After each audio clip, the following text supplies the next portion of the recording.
दोस्तों, वेलकम है आप सबका आज के सेशन में। आज का हमारा टॉपिक है कि किस तरह से हमारी सोच से हम लोग ये पता लगा सकते हैं कि हमारा एटीट्यूड जो पॉजिटिव है या नेगेटिव है। क्योंकि हमारी सोच ही सब कुछ है। हमारे अंदर जो एक दुश्मन बैठा है ना, वो एक हमारे जो है, अगर हम लोग दूसरों को देखते हैं ना, वो सबसे पहले अगर हम अपने आप को देखेंगे ना, तो उस दुश्मन को हम लोग बाहर निकाल पाएंगे। तो वो एक दुश्मन जो है हमारे अंदर, हमारे मन के अंदर बैठा हुआ है, उसको हम कह सकते हैं कि हमारा नेगेटिव बिहेवियर किस तरह से। तो कुछ 5-6 पॉइंट्स हैं जिससे हमें पता लगता है कि हम लोग अपने आप को बता सकते हैं कि हम लोग पॉजिटिव एटीट्यूड में रहते हैं या नेगेटिव एटीट्यूड में। तो पहला कदम ये है, जब हम किसी चीज़ से स्टार्ट करते हैं तो खुद से स्टार्ट करें। पहले अपने आप को देखें कि उसमें नंबर 1 पर आता है कि लापरवाही। कई बार ना हम लोग क्या होता है कि हम किसी सिचुएशन के लिए ना लापरवाह हो जाते हैं। ये तो मैं कर लूँगा, मुझे इससे कोई फ़र्क नहीं पड़ता है, कोई बात नहीं, ये महंगाई हो रही है, या फिर कोई बात नहीं, कोई भी सिचुएशन हो रही है। हम लोग चाहे फैक्ट्री में कोई काम हो रहा है या ऑफिस में कोई काम हो रहा है, या हम लोग लापरवाह हो जाते हैं। चलो अभी तो कोई बात नहीं, एग्ज़ाम नहीं आए हैं, लोग चलिए अगर प्रेजेंटेशन बनानी है, चलिए अभी तो कोई बात नहीं, बहुत टाइम है, मैं बना लूँगा। तो जहाँ हम लोग ना चीज़ों के लिए लापरवाह होने शुरू हो जाते हैं, उन चीज़ों को निगलेक्ट करने लगते हैं ना, तो वो एक हमारा नेगेटिव एटीट्यूड दिखाता है कि हम लोग किस तरह से चीज़ों को लाइटली ले लेते हैं। सेकेंड इसमें आ जाता है कि अनजान बनना किसी चीज़ सिचुएशन से। मान लीजिए कि कोई ऐसी सिचुएशन में आपका कुलीग फंस गया है या आप फंस गए हैं, या फिर कोई ऐसी सिचुएशन है कि मैं तो इस बारे में जानता ही नहीं हूँ, कि कोई काम गलत हो गया जिसमें कि मान लीजिए मेरा भी कोई कंट्रीब्यूशन था, कोई पीपीटी बनानी थी, या कोई ऐसा कोई काम था ऑफिस का जिसमें कि हमारा एक टीम वर्क था। उसमें अगर सबने मिलकर किया है तो सभी रिस्पॉन्सिबल होते हैं। बट जहाँ पे हम लोग अनजान बन जाते हैं, हम लोग चीज़ें दूसरों पर डालने लगते हैं, कि सिचुएशन पर डाल देते हैं, या फिर किसी आदमी पर डाल देते हैं, या फिर अनजान बन जाते हैं। मुझे तो ये मालूम ही नहीं था कैसे करना है, कि मेरे को पता होता तो मैं इसको अच्छे से कर लेता।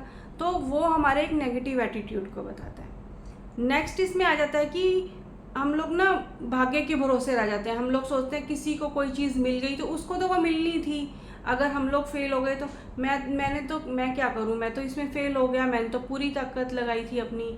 या फिर किसी का एक बहुत अच्छा घर देख लेते हैं हम, किसी की अच्छी गाड़ी देख लेते हैं, या फिर हम किसी को तरक्की करते हुए एक अच्छी फैक्ट्री देख लेते हैं किसी की, या फिर किसी अच्छे स्टूडेंट को देख लेते हैं कि उसके तो मार्क्स बहुत अच्छे आ रहे हैं। तो हम लोग ना उस सिचुएशन को बोल देते हैं मेरे तो भाग्य में था नहीं, मेरे तो बस का ये था नहीं, पर उसके भाग्य में था, वो इसीलिए इतना ऊपर पहुंच गया, इसीलिए उसके परसेंटेज अच्छे आ रहे हैं, इसीलिए उसको भाग्य से वो घर मिल गया। क्योंकि भाग्य ना सिर्फ एक लॉटरी में चलता है कि हाँ उसका भाग्य था तो वो लॉटरी उसने जीत ली, बट सबका भाग्य नहीं होता ना। तो बट हम लोग जो है ना नॉर्मल सिचुएशन में भी ना भाग्य के भरोसे रह जाते हैं, कि उसको तो मिलना था, उसको तो भगवान ने साथ दिया, उसका तो सिचुएशन ने साथ दिया। तो हम लोग अपने आप को ऐसे दिखाते हैं कि मेरा तो भाग्य ही नहीं है, मेरे पास तो ऐसी सिचुएशन ही नहीं थी, मेरे तो ऐसे सर्कमस्टांसेस ही नहीं थे। तो जहाँ हम लोग अपने आप को बेचारा सा बनाने की कोशिश करते हैं, काश मेरे साथ भी होता, मैं भी ऐसे कर जाता। तो वो हमारा एक नेगेटिव एटीट्यूड जो हमारा वो दिखा रहा होता है। तो कहीं हम नेक्स्ट आ जाता है कि कहीं हम लोग ना निराश होने लग जाते हैं, कि उस सिचुएशन को हम लोग इस तरह से ले लेते हैं कि निराश होना, आलस होना हमारे, कि ये तो ना मेरे बस का नहीं है, मैंने तो पूरी मेहनत करी थी, मैं तो इसमें अच्छे से नहीं कर पाया, अब मैं तो दोबारा अटेम्प्ट नहीं करूँगा। मान लीजिए किसी ने कोई एक बिज़नेस खोला, या फिर किसी ने कोई स्कूल में एक क्लास में फेल हो गया, वो निराश होकर बैठ गया कि मैं तो कर नहीं सकता, वो लोग कर सकते हैं, मेरे बस की बात नहीं है। तो ये कुछ वर्ड्स हैं ना, ऐसे वर्ड्स हैं जो हम लोग अपनी लाइफ में डेली यूज़ में यूज़ करते हैं, कि अपने आप को ना हम एक बेचारा सा बना के रखते हैं, कि उसने तो कर लिया, मेरे तो बस का था नहीं। इसमें एक और वर्ड हम ऐड कर सकते हैं कि आलस। अगर हम ये सारे वर्ड्स कहीं यूज़ हो रहे हैं तो उसके पीछे एक बड़ा रीज़न है एक आलस होने का भी, एक आलसी वर्ड के लिए, कि हम ना देखते हैं कि कोई काम करने में मेरे को दिक्कत हो रही है। मैं अगर मान लीजिए किसी ने कोई स्कूल ट्यूशन जाना है, एक बच्चा है, उसने एक सब्जेक्ट ऐसे ले लिए कि वो सोच रहा है कि मैं तो ये सब कर लूँगा, बट उसको अगर आलस आ रहा है कि मैं तो ट्यूशन में जाऊँगा ही नहीं, मैं तो स्कूल जाऊँगा ही नहीं, अगर मैंने किसी ने ऑफिस जाना है तो ऑफिस जाने में उसको आलस है कि मैं तो ऑफिस नहीं जा सकता, मैं ऑफिस अगर जाऊँगा भी तो मैं ये काम नहीं कर सकता। तो हर सिचुएशन के लिए ना हम कहीं ना आलसी हो जाते हैं और हम लोग बैकएंड पे आने की कोशिश करते हैं कि चलो मैं आलसी हो जाता हूँ, कोई ना कोई तो कर ही लेगा। तो जो ये सोच के देखिए ना कि जो वो कर रहा है ना दूसरा वाला, आपका भाग्य साथ नहीं दे रहा पर उसका भाग्य साथ दे रहा है, क्योंकि उसने कहीं अपने आप को आलस से निकाल लिया है। अगर वो उसके अच्छे मार्क्स आ रहे हैं तो उसका वो भाग्य नहीं है, उसने अपने आप को उसने अपना भाग्य बनाया है। फिर एक और सिचुएशन आ जाती है, हम लोग ना अपने आप को सेफ करने के लिए ना हम ओवर कॉन्फिडेंट हो जाते हैं कि मुझे तो ये पता था, ये सिचुएशन ऐसे ही हो जाना था, मैंने तो ऐसा किया था, या फिर इसमें तो कोई बड़ी बात नहीं है, ये तो मैं भी कर लेता, बट मैं कर लेता पर मैंने किया नहीं, है ना।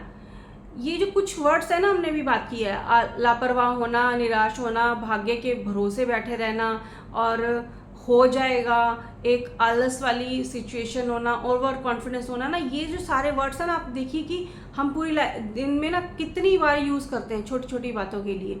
और फिर हम कहते हैं कि हमारा तो पॉजिटिव एटीट्यूड है। इसमें एक छोटा सा और लगा लीजिए कि हमारा जो है ना कि पॉजिटिव एटीट्यूड है और साथ में हम लोग ना फेल नहीं होना चाह रहे हैं, हम लोग आगे भी बढ़ना चाह रहे हैं, पर हम इन चीज़ों से 5-6 चीज़ों से ना निकलना नहीं चाह रहे हैं। क्यों? क्योंकि शायद हम निकलेंगे तो हमें अपना ना कंफर्ट जोन छोड़ना पड़ जाएगा। अगर हम इन नेगेटिव चीज़ों को साइड में रखें और एक पॉजिटिव एटीट्यूड लें, अपना पॉजिटिव एटीट्यूड माइंड वाले जो आदमी होते हैं ना, वो सोचते हैं कि पहले से ही ना मैं इन सिचुएशन से इस तरह से निकल कर चलूँगा कि मैं अपने फ्यूचर को सिक्योर कर सकूँ, मैं अभी वो काम कर लूँ जिससे कि मैं अपने आप को आलस से, लापरवाह होने से, छोटी छोटी चीज़ें करने से जो हम आलसी हो रहे होते हैं उन चीज़ों से निकल लूँ, मैं इनको अभी कर लूँ ताकि मैं बाद में ना भूल जाऊँ। क्योंकि होती छोटी छोटी सी चीज़ें हैं, मान लीजिए कोई काम मुझे करना है, 8 बजे मुझे कोई काम करके किसी को देना है, और मैं अगर आलसी हो रहा हूँ, अभी तो कल करेंगे, परसों करेंगे, बट अगर जो पॉजिटिव एटीट्यूड वाले लोग होते हैं ना, वो सोचते हैं कि मैं इसको अभी कर लूँ ताकि जो बाद वाला टाइम है ना वो मेरा सेफ रहे, मैं मेंटली प्रिपेयर रहूँ, मैं मेंटली रिलैक्स रहूँ। तो और वो जो अभी काम कर रहे हैं ना, वो उसके लिए कहीं अपने आप को, कहीं सिचुएशन को, कहीं ऊपर वाले को थैंक यू बोल रहे होते हैं। क्यों? क्योंकि वो उन सिचुएशन से निकलना चाह रहे होते हैं।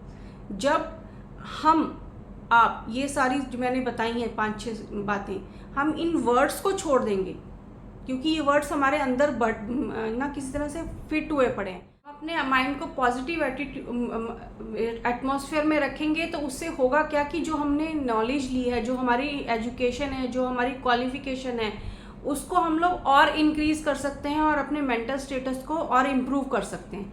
तो यही कुछ पॉइंट्स थे जो कि हमें नेगेटिव एटीट्यूड से पॉजिटिव एटीट्यूड की तरफ लेके आते हैं और हमारे को एक अलग इंसान बनने में हमारी हेल्प करते हैं।